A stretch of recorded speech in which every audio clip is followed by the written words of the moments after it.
Hello guys, welcome back to my new video. তো আজকে আমার ভিডিও দ্বিতীয় দিন। কালকে লোকগুলো অনেক রাত্রি পর্যন্ত প্যান্ডেলে কাজ করেছে। কালকে রাত্রে আমি যেতে পারিনি। তো আজকে সকালবেলা গিয়ে দেখি মাঠে যে কতটুকু কাজ শেষ হয়েছে, তোমাদেরও দেখাবো। গাইস, তোমরা দেখতেই পাচ্ছ এখানে দুটো লাগানো হয়েছে। এখানে লাইট লাগানো হবে, চন্দননগরের লাইটিং। আর ওইখানেও কতগুলো লাগানো হয়েছে। ওইখানে একটা আছে, তারপর আরেকটা আছে। তাহলে আমরা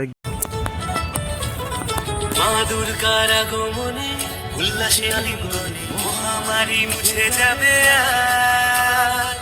আগের পিঠে পড়লো কাটি, পুজো হোক জমজমাটি, সাজে সেজেছে আকাশ।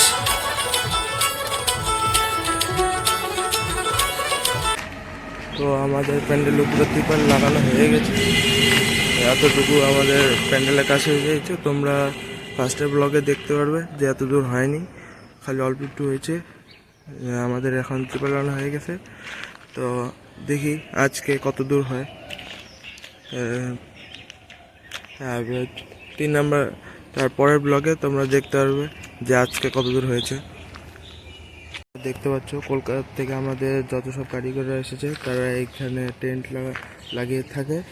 আর এইখানে আমাদের একটা ক্লাব ঘর আছে, এইখানে লাগিয়েছে। এখানে রান্না বান্না হয়। আর এইখানে সাধারণত কয়েকজন থাকে, এইখানেও কয়েকজন থাকে। এখানে একটা গেট হয়েছে, আর এইখানে একটা গেট হয়েছে। আরও দুটো গেট হবে ওইদিকে। দেখি আমি সম্পূর্ণ রাস্তা লাইটিং হবে তোমাদের দেখি। এখানে আরোগুলো বাস আছে, এইখানে লাগানো হবে আমাদের। আরও এখানে লাইটিং হবে, চন্দননগরের লাইটিংগুলো। আইডিয়া করে বলো যে এটা কি প্যান্ডেল হতে চলেছে, কমেন্টে জানাও। লাইক করো, ভালো লাগলে শেয়ার করো, আর সাবস্ক্রাইবটা করে দিও। তো গাইস, আজকে ভিডিওতে এইটুকুই। দেখা হচ্ছে আবার পরের ভিডিওতে। সবাই ভালো থাকো।